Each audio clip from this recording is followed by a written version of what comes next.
Total War, a 16-year-old series of epic historical strategy games, and soon there will be a new entry, Total War Arena. This game will be something different. It will be all about multiplayer battles, but keeping the atmosphere of Total War alive. In this episode, the game designers themselves will talk about why they have chosen 10v10 battles, how the battles will play out, and talk about their plans for the future.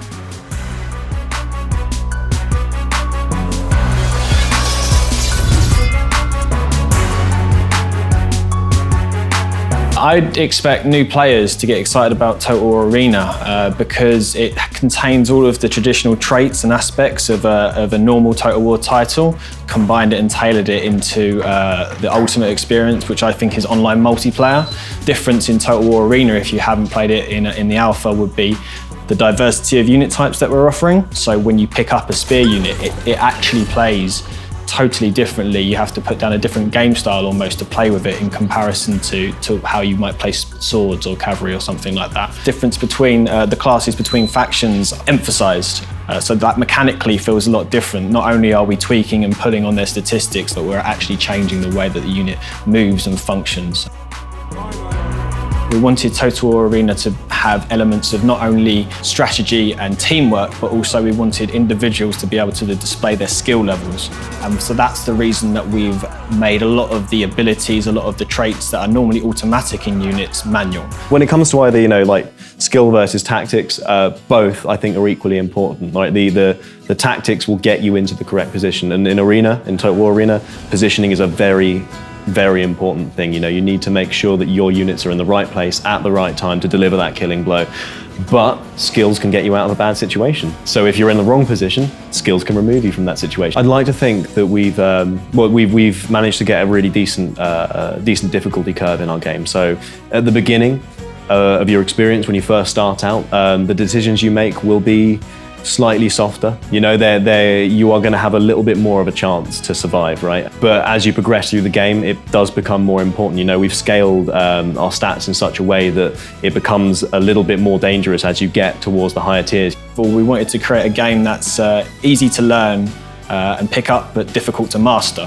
We tested multiple variations of configurations of setup from 1 versus 1 up to and above slightly 10 versus 10.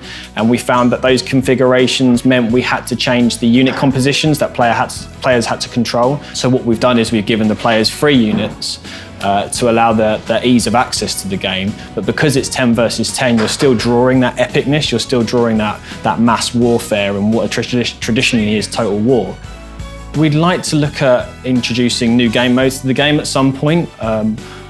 Right now, we really want to focus on just doing one right and getting the single gameplay to that point where it has so much replayability, so much depth, and really is very easy and accessible to understand. I think one of our biggest obstacles was the fact that we'd created this fantastic game, but it didn't have the life, it didn't have enough longevity to it. But now we've had a chance to really work on that core foundation, make sure that we can build it up. You never build a house on sand, right? It has to be absolutely solid. And with this reworking, we've completely redeveloped the unit trees from start to finish. We looked at all of the areas where players were dropping out of the game. We analysed that. We looked at it and we thought, right, we can improve on this. We can make this much better. We've added a lot of features to the game that make it easier to play as a team. That was some of the feedback that we got from the players, that they would have wished to have more, and we really took that to heart, and that's something we've been working on. So we've also completely reworked the reward system, meaning how much silver and free experience and unit experience you get from battle. So now every type of thing is rewarded. Whether you scout for somebody, whether you capture or decapture a base, whether you simply prevent the enemy from doing something, and therefore playing together as a team is much more important. So there was a number of features that we've changed and altered because of either playback internally or player feedback when we've been doing more public testing. One that I'd probably pick on is the combination of the mini-map and the tactical map. We analysed the mini-map and based on player feedback, we realised it wasn't even doing its basic job that it's supposed to perform. So we took that away, we decided to rework it and improve it. We improved the design and the visuals. And then when we delivered that, we kind of realized that actually it made the tactical map redundant.